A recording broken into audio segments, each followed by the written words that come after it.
예수님께서 죽으신 지 사흘째 되는 날입니다. 안식 후 첫날, 지금으로 치면 주일 아침입니다. 3명의 여성들이 예수님의 무덤으로 갔습니다. 시체로 거기 계실 것을 기대했습니다. 그 무덤 뚜껑, 큰 돌을 이제 무덤 뚜껑으로 두었는데 이렇게 세워서서 경사지게 무덤이 되어 있고, 요즘 집처럼 집에 들어가듯이 이렇게 바위를 깎아서 바위가 아주 석회암으로 부드럽게 되어 있기 때문에 그것을 깎아서 문처럼 만들고 그 안에 시체를 둡니다. 그들은 예수님을 너무 사랑했지만 예수님의 시체가 거기 있을 걸로 생각했습니다. 예수님께서는 분명히 내가 죽은 지 3일 후에 살아날 것이라고 말했지만 믿지 않았습니다. 예수님을 참 사랑하고 어느 점에서는 믿었지만 부활하시는 분이라는 것은 믿지 않았습니다. 우리도 참 예수님을 사랑하고 예수님에 대한 바른 마음을 우리로서는 나름대로 사랑하는 마음이 있지만 성경에서 이야기한 대로 그 예수님을 아는 데는 부족이 있습니다.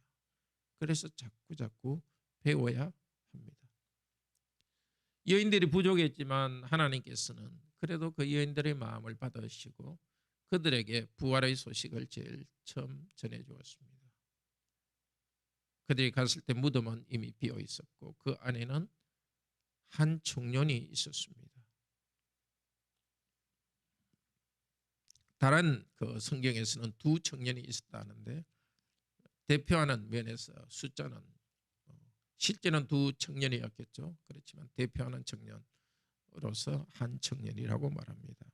이 청년은 이 청년이란 단어는 앞쪽에서 예수님께서 십자가에 달리기 위해서 체포될 때에 그 곁에 있다가 도망했던 그 사람에 쓴 단어와 꼭 같습니다. 14장 51절에 두려워서 헛이불만 덮고 있다가 예수님 곁에 있다가 대제사장의 호위병들이 성전 호위병들이 예수님을 잡으러 왔을 때 무서워서 도망하면서 헛이불을 던져놓고 빨가벗고 갔던 그 청년이라는 단어와 꼭 같습니다. 천사가 나타날 때 무슨 이렇게 요즘 그림에 보듯이 날개를 가지고 예쁜 여성의 모습으로 나타난 게 아니라 그냥 보통 남자의 모습으로 거기 있었습니다. 그리고 부활의 소식을 전합니다. 나사렛 예수를 찾느냐? 보라 그가 여기 계시지 않다고 말합니다. 부활의 소식을 전하는 것은 이게 천사가 전했지만은 앞으로 사람들이 전할 것을 상징적으로 나타냅니다. 천사가 계속 나타나서 전한 것이 아니라 그 보통 청년, 어떤 면에서는 무서워 도망했던 사람과 같은 그런 청년과 같은 사람들이 복음을 전할 것입니다. 가서 베드로에게 말하라. 너희보다 먼저 갈릴리로 가신다. 거기서 너희를 뵐 것이다. 예수님께서 십자가에 달리시기 전날 제자들에게 말씀했습니다. 내가 부활한 다음에 갈릴리로 가겠다는 말씀을 천사가 반복해서 말합니다. 베드로와 제자들에게 가서 이 말을 전해야 되는데 여자들은 무서워서 그 말을 전하지 못했습니다. 부활은 놀랍게 충격적인 사실이고 믿기 힘든 일이었습니다. 믿기 힘든 일이었지만 일어났기 때문에 증거하러 가야 됐지만 너무 무서워서 증거도 하지 못하는 그런 사건이었습니다. 그런데 오늘 성령께서 우리에게 이 부활 사건을 믿게 하신 것은 참으로 큰 은혜입니다. 다른 것도 감사하지만 예수님의 죽음과 부활을 믿고 그리스도와 동행하게 된 것, 이것을 정말 감사합시다. 작은 문제들 때 그 문제를 위해서도 우리 기도해야 됩니다. 그러나 그 문제가 해결되지 않는다고 그것만 보지 말고 부활하신 예수님 우리가 믿고 동행하고 있다는 것을 기뻐합시다. 그런데 이번에는 예수님 자신이 그 여자 중 한 사람 막달라 마리아에게 나타났습니다. 전에 7 귀신을 쫓아낸 막달라 마리아라고 강조합니다. 7 귀신에 의해서 이리저리 학대당하던 이 여인, 예수님이 해방하셨었는데 이제 이 여인을 부활의 증인으로 삼으십니다. 마리아는 이제 제자들에게 가서 증거했습니다. 제자들은 슬퍼하고 있었지만 예수님 부활 소식을 어떻게 했습니까? 듣고도 믿지 아니하니라. 자, 부활 소식을 전하지 못했습니다. 몇 여인들은. 두 번째는 부활 소식을 전했습니다. 그런데 듣고도 믿지 않았습니다. 너무나 놀라운 일이기 때문에 그런 일이 있을까 믿지도 않은 것입니다. 그러나 또 하나 예수님 그분에 대한 신뢰가 아직은 적었던 것입니다. 우리도 자꾸 듣고도 믿지 않은 것이 있기 때문에 예수님은 그때 어떻게 하셨습니까? 계속 들려주었습니다. 오늘도 계속 이렇게 말씀을 듣고 성경을 읽으면서 듣도록 합시다. 다시 예수님께서는 따로 2명의 제자들에게, 길 가던 2명의 제자들에게 나타났습니다. 그들도 역시 제자들이 모여있는 곳에 가서 예수님의 부활 소식을 알려주었지만은 13절에 역시 믿지 아니하니라. 부활의 기쁜 소식을 처음 들은 사람들은 더구나 3년 동안 예수님께 배웠고 부활 소식을 예수님으로부터 들은 그들은 믿지 않았습니다.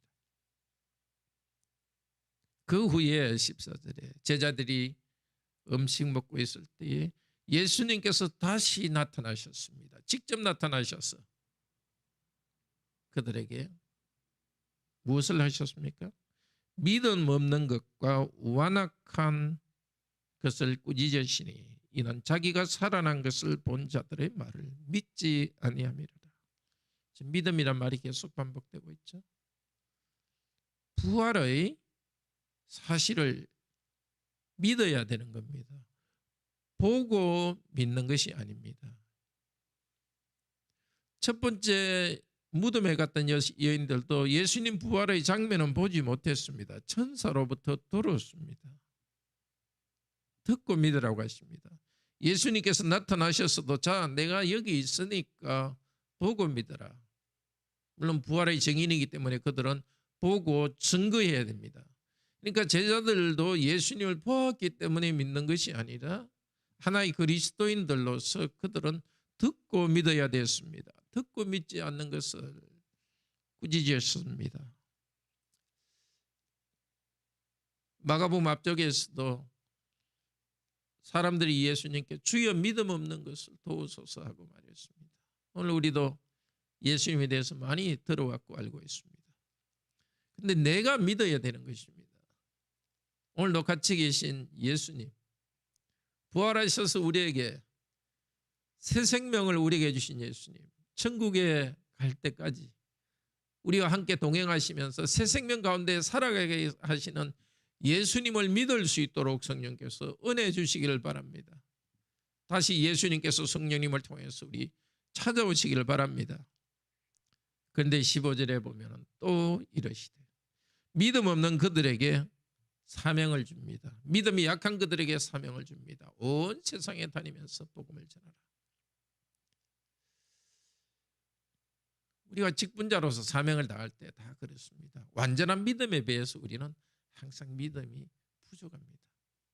믿음이 부족하기 때문에 나는 아무것도 안 한다. 그게 아니죠. 동시에 합니다. 주신 사명을 하면서 또 믿음도 성장하는 겁니다. 목사도 부족함이 있지만 계속해서 복음을 전하는 거고 자신의 믿음이 성장함과 동시에 주께 주신 사명으로서 사역을 합니다. 부모도 자신의 부족이 있지만은 부족하기 때문에 못한다는 것이 아니라 내 부족하면 부족한 대로 하나님 앞에서 믿음이 성장하는 거고 동시에 또 내가 해야 될 역할을 합니다. 뭐 직장에서 일도 마찬가지고 모든 성도님들이 또 장로님과 집사님들 교회를 섬길 때 다 그렇게 하는 것입니다. 참으로 크신 은혜입니다. 우리로서는 우리의 믿음으로만 한다면 직분은 감당할 수 없습니다.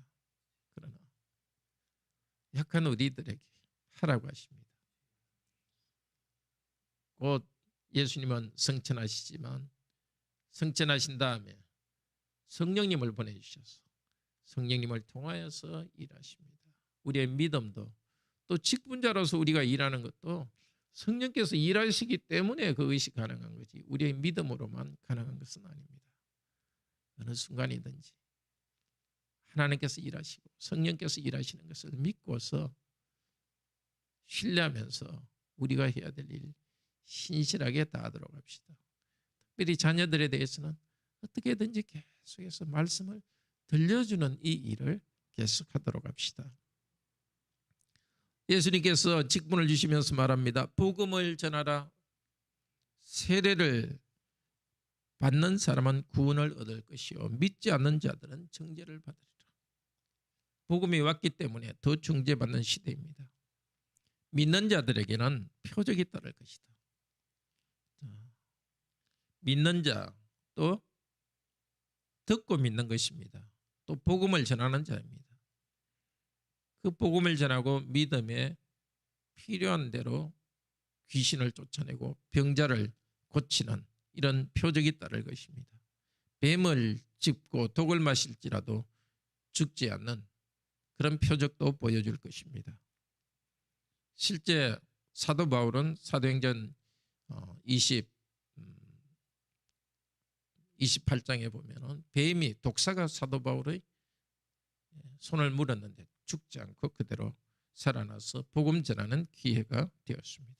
여기 나온 이 기적은 하나님이 이렇게 하는지 보자 하고 시험하라고 주신 것이 아닙니다.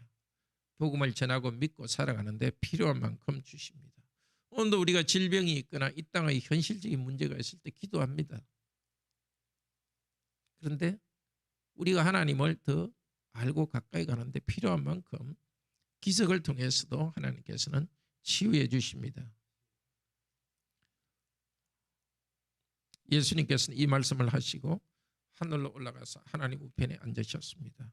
제자들이 복음을 전할 때에 예수님께서는 제자들과 함께 하셔서 따르는 표적으로 말씀을 확증해 주셨습니다. 복음을 전할 때 항상 표적이 나와야 되는 것은 아닙니다. 필요할 때는 제자들이 전하는 복음이 맞다는 것을 확인해 주기 위해서 기적을 주셨습니다. 성경의 기적, 그러니까 사도들을 통해서 기적이 나타났고 예수님께서 기적을 행하셨습니다. 특별히 그 시대에 기적을 행하신 이유는 사도들은 예수님께서 하시던 일을 계속한다는 표시로서 나타났습니다. 그때 그 표적은 복음 말씀을 먼저 전하고 그것에 대한 결과로서 표적이 나타났습니다. 우리 주님께서는 계속해서 표적을 행하라고 교회에 말씀하지 않습니다. 표적은 주님께서 주시는 것이고 또 기적이라는 것도 기적 그 자체가 아니라 예수님은 하나님이라는 것을 나타내는 표시하는 표적이었습니다. 오늘도 우리가 기적을 깜짝 놀랄 기적을 추구하라고 하시지 않고 복음 말씀을 전하고 듣고 믿으라고 하십니다. 그 안에 우리 삶 전체가 변화됩니다. 기적이라는 것은 어떤 병이 나왔다 그러면 손 한 부분이 낫는 거지만 복음 말씀은 우리 인격 전체, 우리의 존재의 중심, 나아가서 삶 전체를 변화시키는 엄청난 변화입니다. 오늘도 살아계신 하늘에 계신 우리 주 예수 그리스도께서 성령님을 통해서 우리에게 들은 복음이 우리 안에서 생생한 확신으로 살아 움직이게 해주시기를 바랍니다. 그래서 오늘도 우리가 해야 될 사명에 대해서 믿음으로 행할 수 있게 도우시기를 바랍니다. 기도합시다. 놀라우신 하나님, 그렇게 복음 말씀을 듣고도 제자들은 믿기 어려웠고 예수님께서는 반복해서 증인들을 통해서 복음을 전하셨고 예수님께서 직접 복음을 전하셨습니다. 우리도 듣는데도 믿음이 부족할 때가 많아서 유일한 길은 계속 듣는 것, 말씀을 듣고 읽는 수밖에 없습니다. 그 가운데 성령님 역사하셔서 믿음을 더해 주시고 하나님과 인격적 관계 더 뚜렷이 해주시고 하나님과 동행하는 삶이 계속되게 하여 주소서. 부족한 자들에게 사명을 주셨 주셨듯이 지금 우리들에게도 부족하지만 사명을 주셨습니다. 우리 자신의 연약함 때문에 스스로 정죄하거나 좌절하고 있지 않도록 도우시고 연약한 자를 들어 쓰시는 하나님께 감사하면서 해야 될 사명을 단순히 단순 명료하게 단순한 마음으로 복종하며 행할 수 있도록 하소서. 저희들이 순종하며 나갈 때 우리 하나님께서는 따르는 표적을 과거에 주셨듯이 우리에게도 열매를 주실 것을 믿습니다. 주 예수 그리스도 이름으로 기도드립니다. 아멘.